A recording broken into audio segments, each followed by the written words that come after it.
আমার মুসলমানের কারণে আজকে রোজাটা আমি রাখতে পারি না। জাতির মুসলমানি ভাইয়া বলে আমাকে ডাকবে। কিরে রোজা রাখিস নি আজকে? আরে আগে এখানে বস, বলতেছি।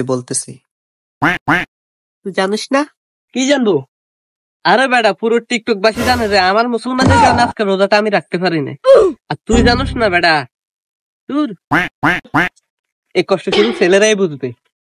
তোর পার্সোনাল যে সবার টিকটকে ছাড়ার কি দরকার ছিল? দূর বেটা, গাদার মতন প্রশ্ন করস কা? তুই তো জানো সামনে আমি টিকটকে ভাইরাল না।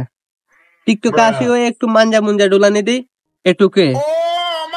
আর বেটা, আমি যদি এটা ছাড়ি তাহলে সবাই আমাকে নিয়ে সমালোচনা করবে।